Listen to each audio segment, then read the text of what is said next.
Sir मेरा आपसे question ये है कि कोई अगर बच्चा है, जैसे कोई भी है, अगर फोकस ही लाइफ में बहुत ज़रूरी है, चाहे बच्चा है कोई बड़ा है, अगर उसको कोई चीज़ डिसाइड करनी है तो फोकस बहुत होना ज़रूरी है। सो अगर मान के चलो, जैसे सर अगर कई बार इस लाइफ में ऐसा होता है कि खुशी में भी इंजॉय नहीं मिलता है। फॉर एग्जांपल के लिए कल जो एग्ज़ाम है और आज जो है वो इंडिया वर्सेस पाकिस्तान का मैच है, अब पढ़ाई करने बैठते हैं रात को तो स्कोर देखने का मन करता है। और अगर स्कोर देखने बैठते हैं तो डर डर लगता है, तो मतलब डर से भी आज़ादी नहीं मिल पा रही है। और अगर पढ़ने बैठ रहे हैं तो फोकस भी नहीं बन पा रहा है, क्योंकि फोकस बार बार मैच के स्कोर पर जा रहा है। तो आप क्या एडवाइस देना चाहोगे, जब हमारा फोकस जो है एक जगह पर नहीं टिक पाता है, तो उसके लिए आप क्या एडवाइस दे सकते हैं?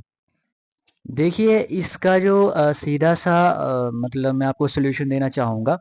इसका सीधा सॉल्यूशन ये है कि आपने बहुत बड़े टारगेट जो हैं, वो रख लिए हैं, और अगर आप बहुत बड़ा टारगेट रखोगे लाइफ़ में, तो कन्फ्यूज़न और चिंता जो है, वो आपके साथ हमेशा चलेगी, वो कभी आपका साथ छोड़ेगी नहीं।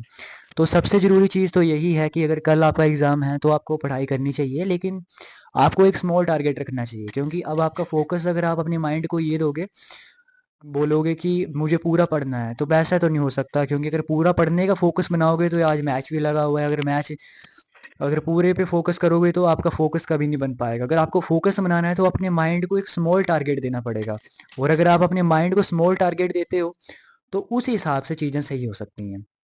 तो मैं यही एडवाइस करना चाहूँगा कि अपने माइंड को हमेशा स्मॉल टारगेट्स दीजिए, ताकि आपका फ़ोकस बना रहे। और अगर आपको क्रिकेट भी देखना है तो आप उसके हाइलाइट्स भी देख सकते हो।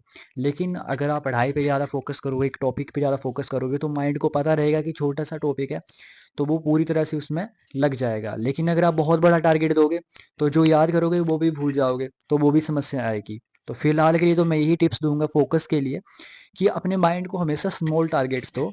बहुत बड़े टारगेट्स में मत डालो कि मुझे आज इतना करना है, इतना करना है। Consistency is more much better results लाती है। अगर आप एक चीज़ पे फ़ोकस कर रहे हो, तो एक ही चीज़ पे करना चाहिए। तो यही मेरी एडवाइस है।